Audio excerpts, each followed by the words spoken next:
ಶ್ರೀಮತಿ ಕಮಲಮ್ಮ ಗಂಗಹನುಮಯ್ಯನವರು ನಮ್ಮ ಶಾಸಕರು, ಆತ್ಮೀಯರಾದಂಥ ಮಾಜಿ ಶಾಸಕರು, ಆತ್ಮೀಯರಾದಂಥ ಗಂಗಹನುಮಯ್ಯನವರ ಶ್ರೀಮತಿಯವರು ಅವರು ಇವತ್ತು ನಮ್ಮನ್ನು ಅಗಲಿದ್ದಾರೆ. ನಮಗೆಲ್ರಿಗೂ ಕೂಡ ಭಾಳ ಅತ್ಯಂತ ಪ್ರಿಯವಾಗಿದ್ದಂಥವರು. ನಮಗೆಲ್ಲ ನೋವಾಗಿದೆ. ಭಗವಂತ ಅವರ ಆತ್ಮಕ್ಕೆ ಶಾಂತಿಯನ್ನು ಕೊಡಲಿ.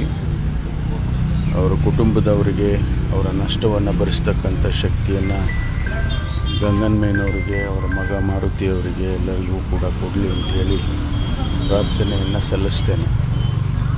ಅವರು ಸಾರ್ವಜನಿಕ ಜೀವನಕ್ಕೂ ಕೂಡ ಕಾಲಿಟ್ಟು ಜಿಲ್ಲಾ ಪಂಚಾಯಿತಿಯ ಅಧ್ಯಕ್ಷರಾಗಿ ಇಡೀ ನಮ್ಮ ಜಿಲ್ಲೆಯಲ್ಲಿ ಒಳ್ಳೆಯ ಕೆಲಸವನ್ನು ಮಾಡಿದರು. ವಿಶೇಷವಾಗಿ ನಮ್ಮ ಕ್ಷೇತ್ರದಲ್ಲಿ ಮಧುಗಿರಿಯಲ್ಲಿ ಮತ್ತು ಕೊರಟಗೆರೆಯಲ್ಲಿ ಜಿಲ್ಲಾ ಪಂಚಾಯಿತಿಯ ಸದಸ್ಯರಾಗಿ ಆಯ್ಕೆಯಾಗಿ ಜಿಲ್ಲಾ ಪಂಚಾಯಿತಿ ಅಧ್ಯಕ್ಷರಾಗಿ ಕೆಲಸ ಮಾಡಿದಂಥವರು ಜನಮನ್ನಣೆಯನ್ನು ಗಳಿಸಿದರು. ಭಾಳ ಜನ ಪ್ರೀತಿಯಿಂದ ಅವರನ್ನು ಕಾಣ್ತಾಯಿದ್ರು. ಅವರು ಇತ್ತೀಚೆಗೆ ಒಂದಿಷ್ಟು ಅನಾರೋಗ್ಯದ ಸಮಸ್ಯೆಯಿಂದ ಬಳಲಿಕೊಂಡು ಇವತ್ತು ಕೊನೆಯ ಉಸಿರನ್ನು ಎಳೆದಿದ್ದಾರೆ. ನಿಜಕ್ಕೂ ಕೂಡ ನಮಗೆಲ್ಲ ಭಾಳ ನಷ್ಟ ಆಗಿದೆ ಅಂತ ಹೇಳೋದಕ್ಕೆ ಬಯಸ್ತೇನೆ. ವಿಶೇಷವಾಗಿ ಗಂಗಹನುಮಯ್ಯನವರು ಮಾಜಿ ಶಾಸಕರು ಮತ್ತು ಅವ್ರ ಮಗ ಮಾರುತಿಯವರಿಗೆ ಅವರ ನಷ್ಟವನ್ನು ಭರಿಸ್ತಕ್ಕಂಥ ಶಕ್ತಿಯನ್ನು ಭಗವಂತ ಕೊಡಲಿ ಅಂತೇಳಿ ಪ್ರಾರ್ಥನೆ ಸಲ್ಲಿಸ್ತೀನಿ. ನೀಟು ವಿಚಾರವಾಗಿ ಈಗಾಗಲೇ ಕೂಡ ರಾಹುಲ್ ಗಾಂಧಿ ಮತ್ತು ಪ್ರಿಯಾಂಕಾ ಗಾಂಧಿ ಅವರನ್ನು ಬಂಧಿಸಿರ್ತಕ್ಕಂಥ ಹೋರಾಟ ಕೂಡ ಮುಂದುವರೆದಿದೆ.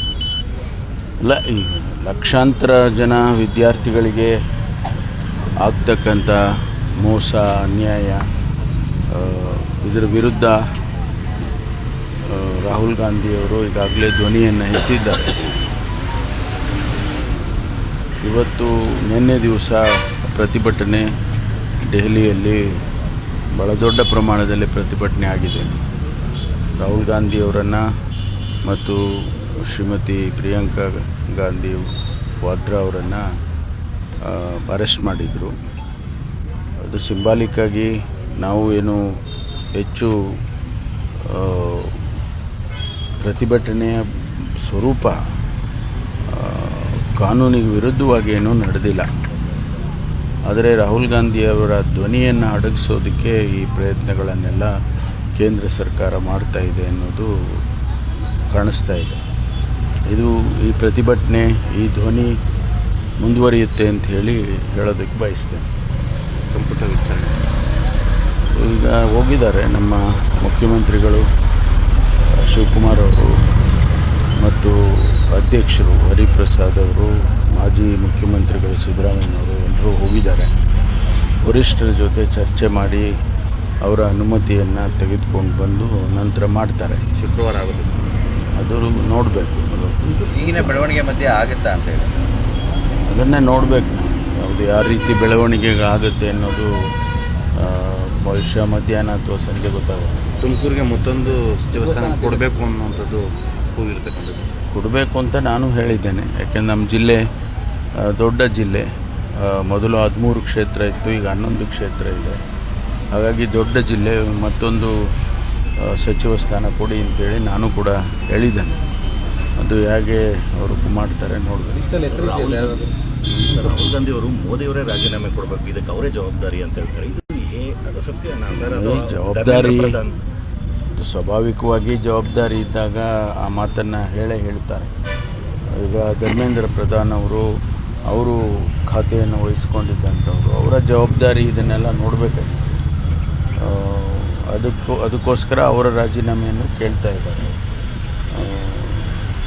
ಯಾರಾದರೂ ತಪ್ಪು ಮಾಡಿದಾಗ ಸ್ವಾಭಾವಿಕವಾಗಿ ಹಿಂದೆಲ್ಲ ಅನೇಕ ಜನ ಕೇಂದ್ರದ ಸಚಿವರು ಈಗ ರೈಲ್ವೆ ಆಕ್ಸಿಡೆಂಟ್ ಆದಾಗ ರಾಜೀನಾಮೆಗಳು ಕೊಟ್ಟಿದ್ದಾರೆ, ಬೇರೆ ಬೇರೆ ಕಾರಣಕ್ಕೆ ರಾಜೀನಾಮೆಗಳನ್ನು ಕೊಟ್ಟಿದ್ದಾರೆ.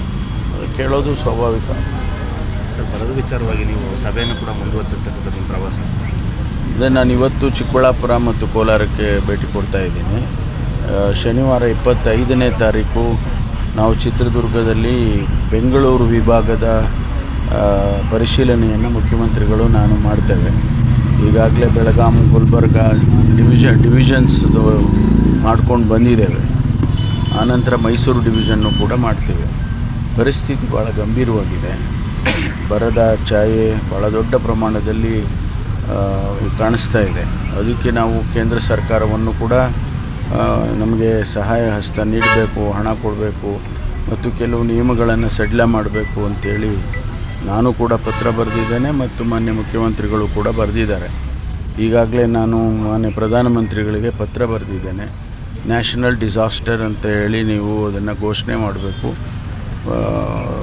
ಆಂಧ್ರದಲ್ಲಿ, ತಮಿಳುನಾಡಲ್ಲಿ, ತೆಲಂಗಾಣದಲ್ಲಿ, ಮಹಾರಾಷ್ಟ್ರದಲ್ಲಿ ಎಲ್ಲ ಕಡೆ ಈ ಬರ ಹೆಚ್ಚಾಗಿದೆ. ಅದಕ್ಕಾಗಿ ಇದನ್ನು ಒಂದು ನ್ಯಾಷನಲ್ ಡಿಸಾಸ್ಟರ್ ಅಂತ ಕರಿಬೇಕು ಅಂತೇಳಿ ಬರೆದಿದ್ದೇನೆ. ಅದಿನ್ನೂ ಯಾವುದೇ ರೆಸ್ಪಾನ್ಸ್ ಬಂದಿಲ್ಲ ನಮಗಿನ್ನೂ. ಏರ್ಪೋರ್ಟ್ ವಿಚಾರ ಮತ್ತೆ ಮುನ್ನೆಲೆಗೆ ಬಂದಿರ್ತದೆ ಸರ್, ತುಮಕೂರಲ್ಲೇ ಮಾಡಬೇಕು ಅನ್ನೋದು. ಇಲ್ಲ, ನಾವು ಮೊದಲಿಂದನೂ ಕೇಳಿದ್ದೇವೆ. 25 ವರ್ಷದಿಂದನೂ ಕೂಡ ನಾವು ತುಮಕೂರಲ್ಲಿ ಆಗಬೇಕು ಅಂತ ಧ್ವನಿ ಮಾಡಿದ್ವು. ಆನಂತರ ಅದು ಬಿಡದಿ ಹತ್ರ ಆಗಬೇಕು, ಆಮೇಲೆ ಬೇರೆ ಬೇರೆ ಜಾಗಗಳನ್ನ ಗುರುತಿಸಿದ್ದಾರೆ. ನಮಗೂ ತುಮಕೂರಿಗಾದರೆ ಅನುಕೂಲ ಆಗುತ್ತೆ, ತುಮಕೂರು ಬೆಳೆಯುತ್ತೆ ಮತ್ತು 20 ರಾಜ್ಯಗಳು, ಜಿಲ್ಲೆಗಳು ಈ ಭಾಗದಲ್ಲಿ ತುಮಕೂರಿಂದ ಹೋಗುತ್ತೆ. ಅದಕ್ಕೋಸ್ಕರ ಒಂದು ರೀತಿಯಲ್ಲಿ ಹೆಬ್ಬಾಗಿಲು ಅಂತೇಳಿ ಕರಿತೇವೆ, ಅನುಕೂಲ ಆಗುತ್ತೆ.